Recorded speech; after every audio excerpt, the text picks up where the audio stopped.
Some roads should never be taken. Some paths were never meant to be crossed. In a remote Romanian village, the fog rolls in thick, and when it does, a bridge appears where none should be. Those who cross never return the same. The villagers called it Podul Umbrelor, the Bridge of Shadows. No maps showed its location, no records proved it existed, and yet, when the mist crept down from the mountains, the bridge would rise from the void, stretching across the ravine as if it had always been there. Local legends warn travelers to stay indoors on fog-heavy nights, to ignore the whispers carried by the wind. But, as with all warnings, there were always those who refused to listen. Joran Vasile had heard the stories his entire life. He had laughed at them as a child, dismissed them as a young man. But on one fateful evening, as he returned home from a neighboring town, the fog rolled in faster than usual, swallowing the valley in an unnatural haze. Then he saw it, a bridge, dark and aged, its stonework damp with moisture, its edges crumbling into nothingness. Joran hesitated. He knew this road well. There was no bridge here. And yet, there it stood, stretching across the chasm. Then came the footsteps, soft, rhythmic, not his own. He wasn't alone. He turned, heart pounding. Shadowy figures emerged from the mist, their movements slow, deliberate. Their whispers curled around him, a language both foreign and familiar. He stepped forward, drawn by something he couldn't explain. The figures moved with him, walking in unison. He quickened his pace. So did they. He stopped. So did they. Then, in the dim light, he caught a glimpse of one of their faces. It was his own, older, withered, eyes hollow with fear. Joran's breath hitched. He staggered back, nearly losing his footing. The figures did not react. They only stared, watching, waiting. Something urged him forward. He needed to reach the other side. His doppelgangers did not speak, but their presence pressed against his mind like an unspoken warning. Keep walking. Do not stop. Do not look back. The bridge groaned beneath his weight. The mist thickened, coiling around his skin like icy tendrils. With every step, the whispers grew louder, words he didn't understand, yet somehow knew. They were pleading, begging. One of the figures turned toward him fully now, and Joran saw what he had missed before. The figures weren't just older versions of him. They were trapped. Their hands twitched, as if struggling against invisible chains. Their mouths moved in silent terror. Their eyes flickered with something desperate, something that almost resembled hope. He had almost made it to the other side when he heard it, the sound of footsteps behind him. He turned, just for a second, and the world shifted. Joran stumbled forward, falling to his knees. The mist began to clear. The bridge behind him was gone. At first, relief flooded his chest. He had made it across, but then he noticed the sky. It was darker, wrong. The village before him was empty, not a soul in sight. No distant voices, no flickering lights in the windows. The air felt thick, the silence oppressive. And then he saw them, figures in the mist, standing just beyond the village, watching, waiting. He took a step forward. The figures mirrored him. His stomach dropped. He knew this place. It was home. And yet, he had never been here before. The mist never lifted. If you enjoyed this eerie tale, subscribe for more chilling stories of the unknown. Leave a comment. What do you think happens to those who cross the bridge? And if you ever find yourself lost in the fog, don't follow the path. Some places were never meant to be found again. Some signals should never be answered. On the coast of Iceland, an old lighthouse flickers to life every 20 years, and every time someone disappears. The radio static was the first sign. It started as faint interference, disrupting weather reports and ship communications for miles. But as the hours passed, the static grew stronger, laced with strange, distant voices. A research team was sent to investigate the phenomenon. The lighthouse had been abandoned for decades, its last keeper vanishing without a trace. But now the light was back on, and it was calling them in. Dr. Elias Thorne led the team, 4 scientists armed with equipment to track the source of the transmissions. As their boat approached the rocky shore, the lighthouse loomed against the fog, its light sweeping across the waves. But something was wrong. The lighthouse wasn't on any power grid. There was no reason for it to be working. Yet the beam turned rhythmically as if waiting for them. The door creaked open at the slightest touch. Inside, dust should have covered everything. But the rooms were pristine, preserved, as if someone had been living there only moments ago. A half-eaten meal sat on a wooden table, untouched by decay. The air smelled of salt and something else. Something metallic, like burnt wires. Then the radios began to whisper. At first it was just numbers, repeating sequences echoing through their headsets. Then came the voices, fragmented distress calls, spoken in languages no one recognized.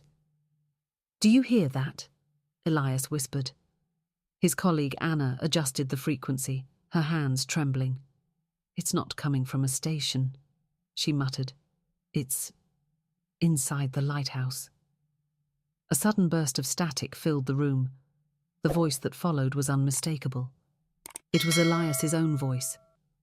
"Help me," the transmission crackled. "I don't know where I am. Please don't let it take me." Elias felt ice crawl up his spine. "That's impossible." But then they heard more voices. One by one, each member of the team heard themselves on the radio, begging for help from somewhere that wasn't here. Shadows flickered against the rotating light. They moved when no one else did. Anna backed toward the exit, but the door, the same one that had been open moments ago, was bolted shut. The windows, once foggy, now revealed only endless black. The lighthouse wasn't letting them leave. "What if we're already in the transmission?" whispered Lars, the youngest of the team. The radios crackled violently, the room trembled, then the light went out. For a long moment, there was only darkness, and in that darkness, Elias felt something move, something reaching. When the beam returned, Lars was gone. They searched for hours, calling his name, but there was nothing left of him. No footprints, no sign he had ever been there. Then the static returned. Through the radio, faint and distant, they heard Lars's voice. "Please, don't let it take me." The same words they had heard before, the same ones Elias had spoken. By morning, the transmission stopped. The lighthouse was dark again, as if nothing had ever happened. The research team left, shaken and silent. No one speaks of what they found there.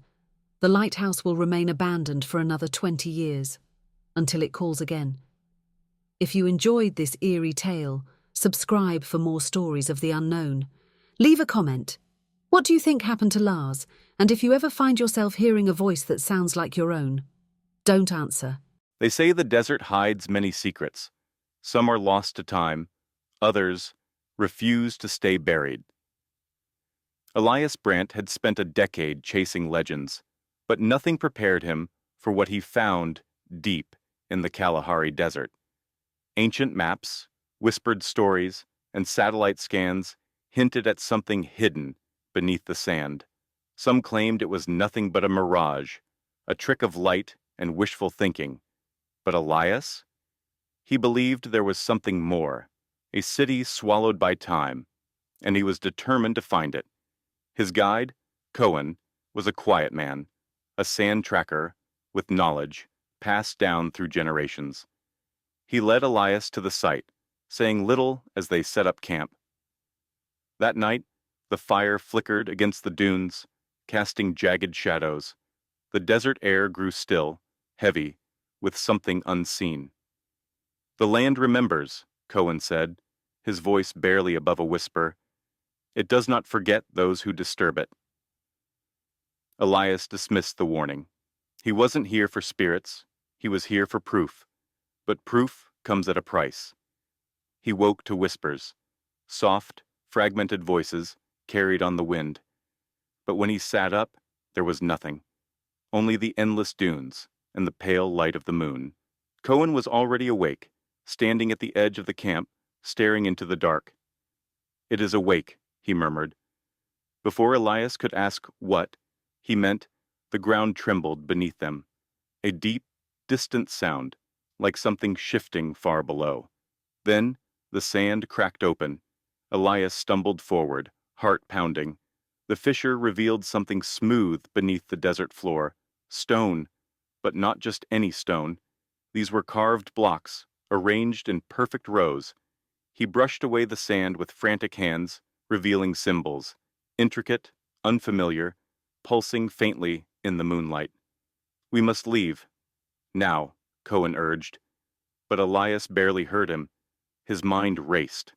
This was it, the proof he had been searching for. He reached for his camera. The sand shifted violently. A deafening groan echoed from deep below, as if something vast and ancient was stirring. And then, the whispers returned. Not carried by the wind this time. They came from everywhere, surrounding them, pressing in. The symbols on the stone began to glow, pulsing like a heartbeat. The temperature plummeted. Cohen grabbed Elias's wrist. "Run. Do not look back." A gust of wind howled through the fissure, carrying something more than sand. Laughter, low, hollow, wrong. The fire died instantly. The sky above darkened, not like a passing cloud, but absolute suffocating blackness. Elias could feel it watching him. Something immense, unseen, waiting beneath the shifting sands. Cohen shoved a bag into his hands. "Go!" Elias hesitated. He couldn't leave now, not when he was so close. But then, from the crack in the earth, something began to emerge. Tall, twisted, wrong. He turned and ran. He didn't stop until the first light of dawn touched the desert. Only then did he dare look back. The fissure was gone. Their camp was gone. No trace remained that they had ever been there. Cohen sat beside him, face drawn. "The desert decides what it keeps," he said. "You are lucky it let you go." Elias wanted to argue, to prove what he saw, but when he reached for his camera, his hands trembled. The memory cards were missing. His journal? Blank. Even his own footprints had vanished from the sand. The city had erased itself.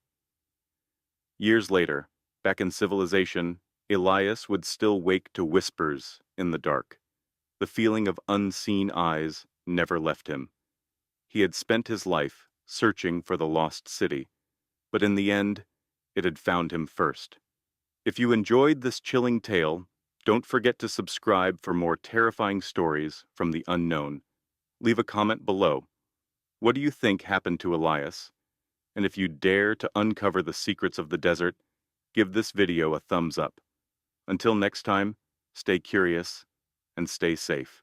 Salt flats are places of stillness, stretching endlessly under the sky. But in the vast white expanse of Bolivia's Salar de Uyuni, something is watching, and when it calls, there is no escape.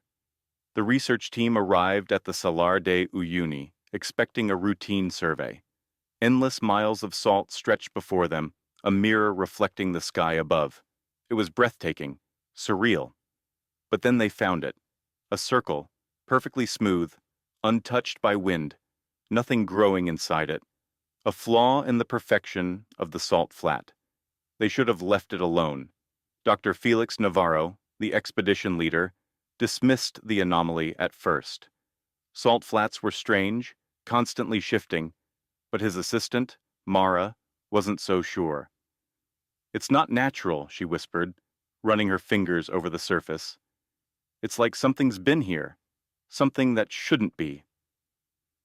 That night, the wind stopped. The world fell into eerie silence. No rustling tents, no distant echoes, just stillness. And then Felix was gone. Mara woke to find his tent empty, his equipment untouched. The only thing left behind was his radio, crackling softly. Then they saw the footprints, Felix's tracks leading straight toward the circle. But there were no prints leading out. Panic spread through the team. They searched the salt flats for hours, but Felix had vanished without a trace. No body, no signs of struggle, just emptiness. By nightfall, hope was fading. The team sat by the fire, whispering theories. He must have wandered off, fallen into a crevasse, something logical, something human. Then Mara heard it, a whisper. She turned, and there he was, standing in the circle, motionless, staring. The fire's glow flickered as the team approached. Felix's face was pale, his skin almost translucent. His eyes reflected something unnatural, a sky with no stars. "Felix?" Mara's voice was barely a breath. His lips moved, but the voice that came out was not his. I saw the place beneath the salt. A gust of wind howled through the flats, carrying the scent of something ancient, something wrong. Felix's form flickered, as though he weren't completely there. And then, his body began to dissolve. Salt lifted from his skin, carried into the air, as if he were made of the very ground beneath them. His mouth moved again, but the wind swallowed his words. Then, he was gone. Completely, as if he had never existed at all. The next day, the circle remained untouched. No footprints, no sign that Felix had ever been there. His equipment still lay inside his tent, his name still printed on his notebook. But when Mara played back the recordings from his radio, she heard something new. A voice, distant, distorted, buried beneath static. "Help me. The salt is awake." No one believed them. The official report said Felix Navarro was lost in the desert. His name became just another mystery swallowed by the Salar de Uyuni. But Mara never forgot. And some nights, when the wind dies and the salt flats stretch out endlessly, she swears she hears it again. A whisper on the air, a voice that should not be. If you enjoyed this chilling tale, subscribe for more eerie stories from the unknown. Leave a comment. What do you think lies beneath the salt? And if you dare to stand in the circle, give this video a thumbs up. Until next time, listen closely. You never know who might be whispering back. Airports are places of transition, where people leave one life behind and step into another. But some travelers never make it to their destination. Some board flights to places that shouldn't exist. Daniel Mercer wasn't supposed to be in Istanbul for long, just a layover before heading home. But as he followed the signs toward his connecting flight, something felt off. There it was, Terminal 6. He hadn't noticed it on the map earlier, but now there were signs pointing him toward it at every turn. The hallways grew quieter as he walked, the chatter of the crowd fading until only the hum of fluorescent lights remained. He told himself it was just an old wing of the airport, some forgotten terminal for special flights. But then he saw the gate, Gate 6E.